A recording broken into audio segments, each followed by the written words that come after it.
Hello friends, myself D.S. Kamble, Department of Crop Commerce, GKG College Kolhapur.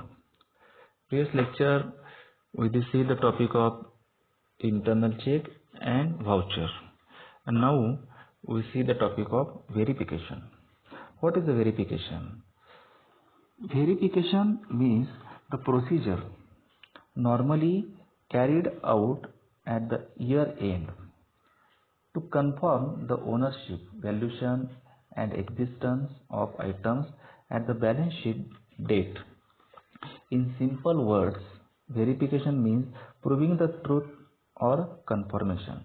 The verification of assets implies an inquiry into the value, ownership and title, existence and possession, and the presence of any charge on assets.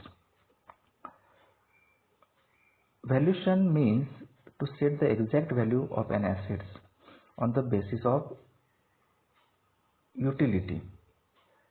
Valuation forms an important part of the everyday audit.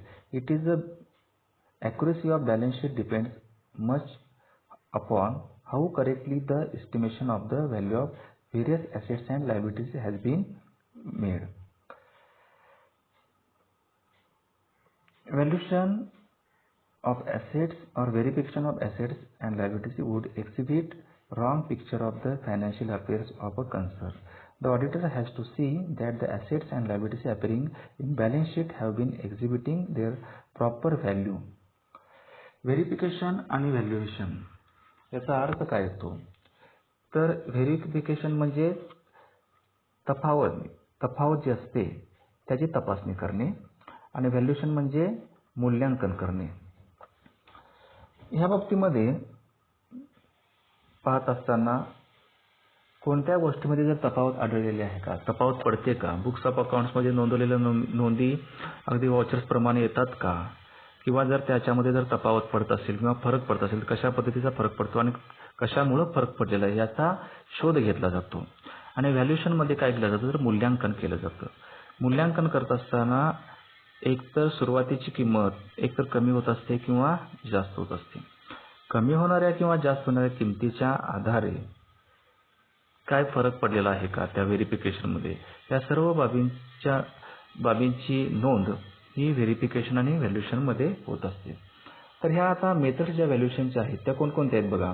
तर cost price, the price which is paid for the acquisition of an asset is known as cost price.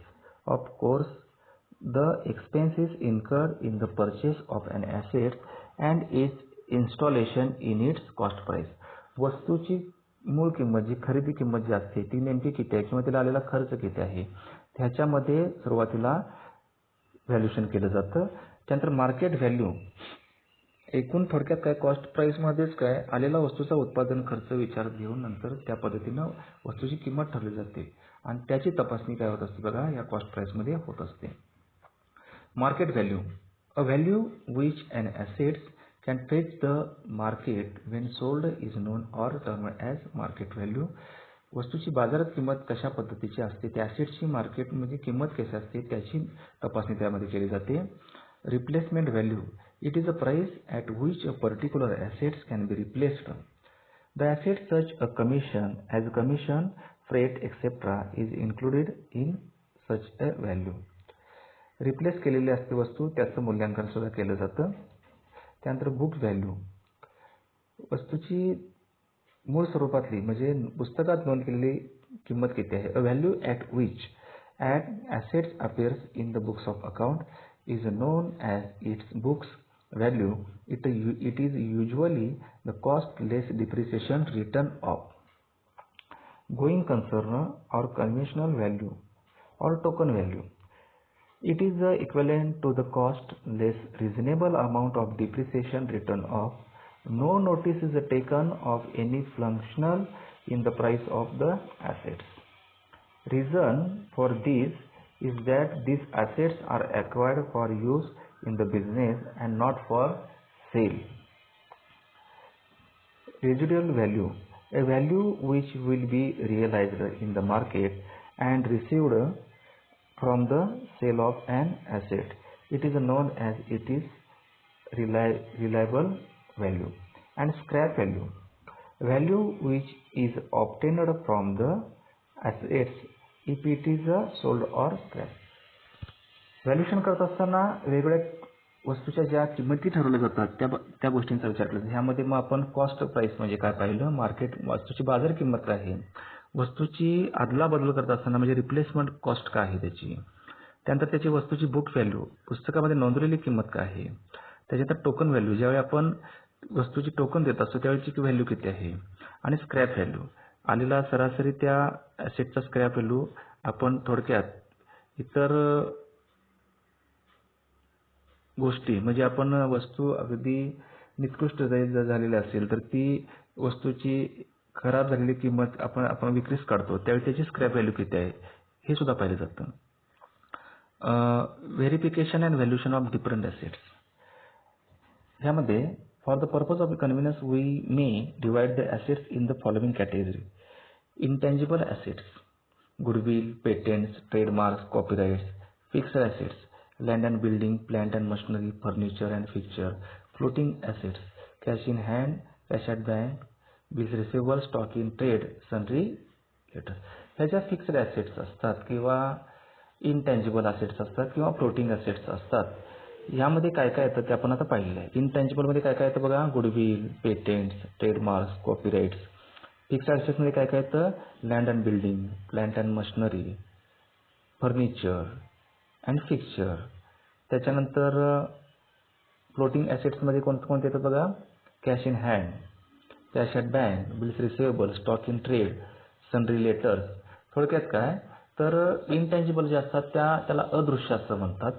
Fixed asset म्हणजे त्याला स्थावर मालमत्ता असे म्हणतात. आणि floating म्हणजेच काय तर बदलणारे ॲसेट्स असं त्याला म्हणतात. ह्या सर्वांचं व्हॅल्युएशन आणि व्हेरिफिकेशन हे केलं जातं. ह्याला व्हेरिफिकेशन ऑफ ॲसेट्स आणि व्हॅल्युएशन ऑफ ॲसेट्स असं म्हणतात. आता गुडविलच्या बाबतीमध्ये कसं होतं बघूया आपण. Verification, where goodwill has been purchased along with running business, the same should be verified from the agreement with the vendor showing the price paid for it.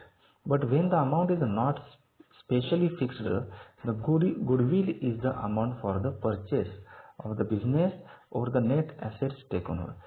It should be verified that the goodwill has been recorded in the books of accounts only when the sum consideration in money or its equal has been paid.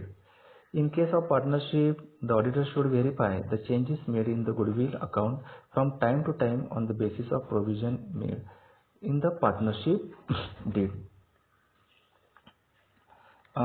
गुडविलच्या बाबतीमध्ये, goodwill म्हणजे काय तर त्याला नावलौकिकता असं म्हणतात.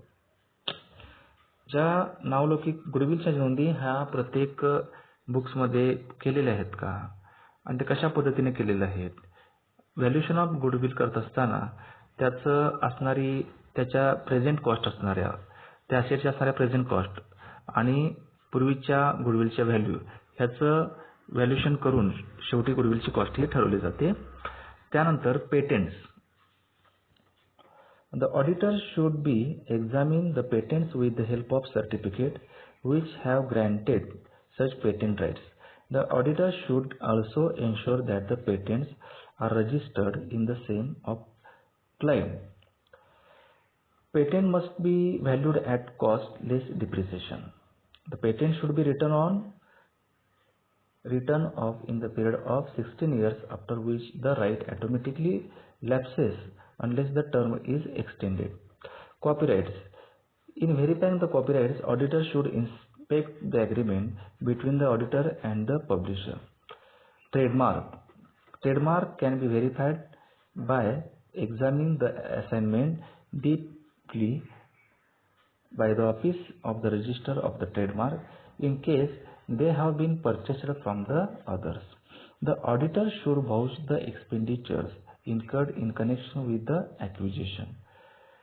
And the valuation method is the most suitable method. Valuation of trademark, it should be seen that trademark are properly valued and shown in balance sheet. Verification मध्ये आपण काय काय पाहिलं तर ज्या फिक्स्ड ॲसेट्स असतात, इनटँजिबल ॲसेट्स असतात आणि ज्या फ्लोटिंग ॲसेट्स असतात त्यामध्ये कशा पद्धतीच्या प्रकारचे व्हॅल्युएशन केलं जातं आणि तफावत कशा पद्धतीची त्यामध्ये असते, ती कशा पद्धतीनं तफावत आणि व्हॅल्युएशन कशा पद्धतीनं शोधली जाते हे आपण व्हेरिफिकेशन या चॅप्टरमध्ये पाहिलं आहे. थँक्यू.